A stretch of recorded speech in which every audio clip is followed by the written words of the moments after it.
રાજકોટ પોલીસની છબી ખડાવવાનો રાજકોટમાં પ્રયાસ થયો છે। એક આરોપી પોતાની ઓળખ પોલીસ તરીકે બતાવી એક વ્યક્તિ પાસેથી 50,000 રૂપિયાનો તોડ કરે છે। એ વ્યક્તિ છે તે હોટલમાંથી બહાર આવી રહ્યા હતા। દરમિયાન આરોપી છે તે કહે છે કે હું રાજકોટ ક્રાઇમ બ્રાન્ચમાં છું, તને 50,000 રૂપિયા આપવા પડશે, નહીંતર તારી સામે ગુનો નોંધાશે। તે પ્રકારની ધમકી આપીને ફરિયાદીને છે તે ડરાવે છે, ધમકાવે છે અને ત્યારબાદ ફરિયાદી છે તે એકદમ ગભરાઈ જાય છે અને તેઓ પોતાની પાસે રહેલા જે રોકડ રકમ તેમજ ડિજિટલ પેમેન્ટના આધારે પૈસા પણ આપી દે છે અને ત્યારબાદ આ સમગ્ર ઘટનાનો ભાંડો ફૂટે છે ને આમાં આરોપી છે તે નકલી પોલીસ હોવાની વિગત સામે આવી છે અને તે પૈસા પડાવવા માટે તેણે આ પ્રકારના હથકંડા અપનાવ્યા હતા તેવો પણ પર્દાફાશ થયો છે। ત્યારે આ ઘટનામાં શું કહી રહ્યા છે રાજકોટના ડીસીપી?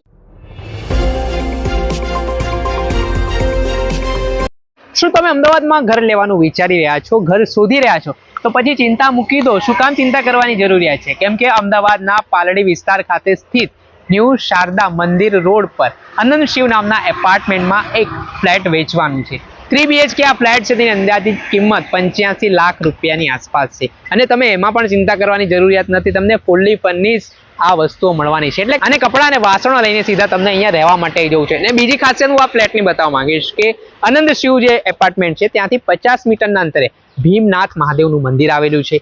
50 મીટરની અંતરે શ્રેયાસ મેટ્રો સ્ટેશન પણ આવેલું છે। એટલું જ નહીં, ભીમનાથ મહાદેવ મંદિરની બાજુમાં જૈન મંદિર પણ આવેલું છે। એટલે તમે ધાર્મિક રીતે પણ જોડાયેલા હો, સાથે તમને હરવા ફરવાના શોખીન હો તો ખૂબ જ સુવર્ણ તક માનવામાં આવી રહી છે।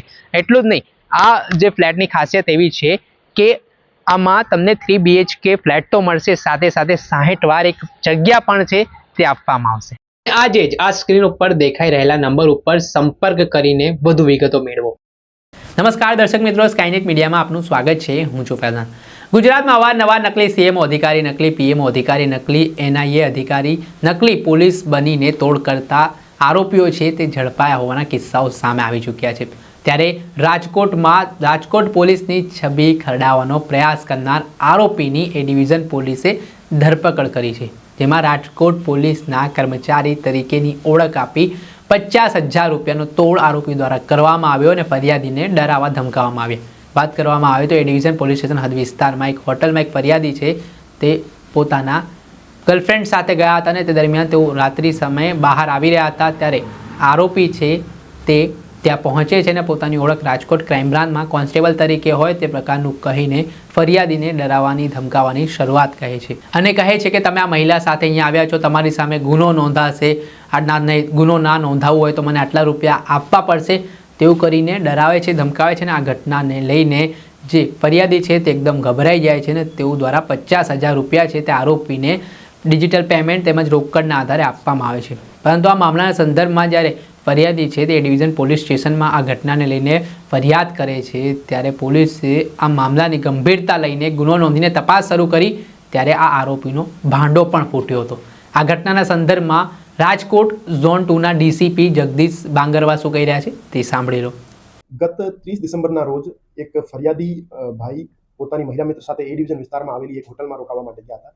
જ્યારે એ હોટલમાંથી પરત થતા હતા ત્યારે એમને એક અજાણ્યો માણસ મળીને ધમકાવવા માંડ્યો કે હું રાજકોટ ક્રાઇમ બ્રાન્ચમાં છું અને હું તમારા વિરુદ્ધ ફરિયાદ દાખલ કરી દઈશું, તમે છોકરીને લઈને હોટલમાં ગયા છો અને જે તમારી બદનામીથી બચવું હોય તો મને 50,000 રૂપિયા આપો।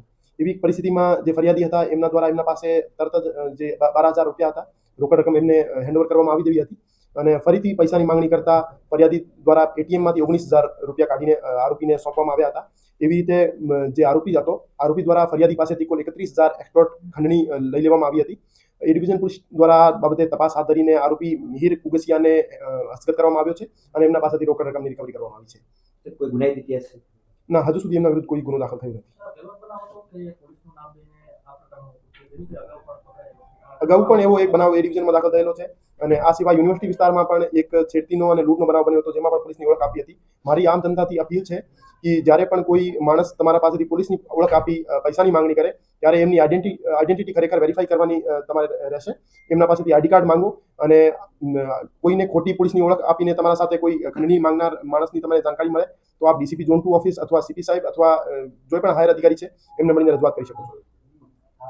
આ હતા ઝોન 2ના રાજકોટના ડીસીપી જગદીશ બાંગરવા। તેમનું આ નિવેદન સામે આવ્યું છે જેમાં જે રીતે આ કપલ છે એક હોટલમાં ગયા હતા અને હોટલમાંથી તેઓ પરત આવી રહ્યા હતા તે દરમિયાન આ આરોપી મિહિર નામનો વ્યક્તિ છે તે પોતાની ઓળખ પોલીસ કર્મચારી તરીકેની આપીને તેમના પાસેથી 50,000 રૂપિયા જેટલી રકમ પડાવી લે છે ને જે મામલામાં હાલ આરોપીની પોલીસે ધરપકડ કરી છે ને તેની પાસેથી જે પૈસા પડાવ્યા હતા તે રકમ પણ મેળવવાના પ્રયાસો કરવામાં આવી રહ્યા છે. પરંતુ આજે સમગ્ર ઘટના બની છે તેમાં રાજકોટ પોલીસની છબી ખરડાએ તેમને ખાકી ઉપર એક ડાઘ લાગે તે પ્રકારનું કૃત્ય આરોપી દ્વારા કરવામાં આવ્યું છે.